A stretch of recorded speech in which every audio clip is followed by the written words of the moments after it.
Ons lees die oordenking vir 20 Desember uit die Here is my herder met die vriendelike vergunning van Lizet Marie. Die opskrif by vandag se oordenking is Geseënd is jy. Die teksvers uit Matteus 5 vers 3 lees as volg: Geseënd is die wat weet hoe afhanklik hulle van God is, want aan hulle behoort die koninkryk van die hemel. Sonder dat ons mooi daaroor nadink, sê ons maklik vir iemand, God seën jou, of geseënde Kersfees, geseënde Paasfees, 'n geseënde nuwe jaar. Wanneer ons egter nie werklik God se seën met ons goeie wens en gedagte het nie, is dit nie veel meer as 'n blote wensing van goeie geluk en goeie gesondheid en voorspoed nie. Dit bly oppervlakkig en sonder geestelike inhoud.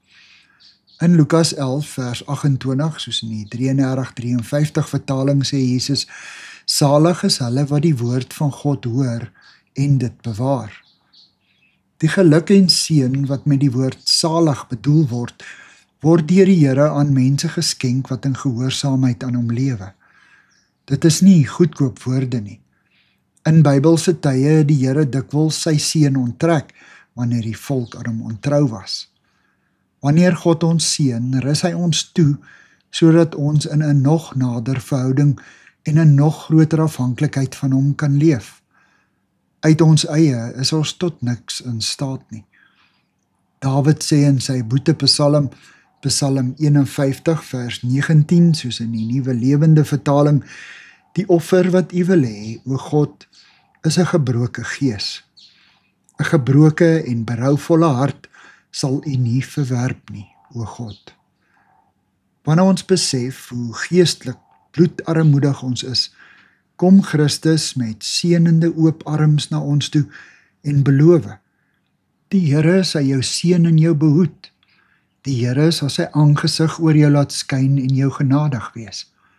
Aldus Numeri 6 vers 24 en 25 uit die 33-53 vertaling.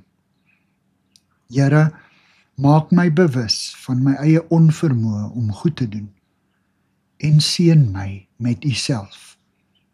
Amen. Dankie vir die saamkuier.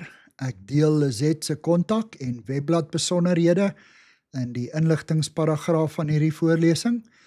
Daar is ook skakels na voorlesings van Lizet se ander publikasies wat op hierdie platform beskikbaar is.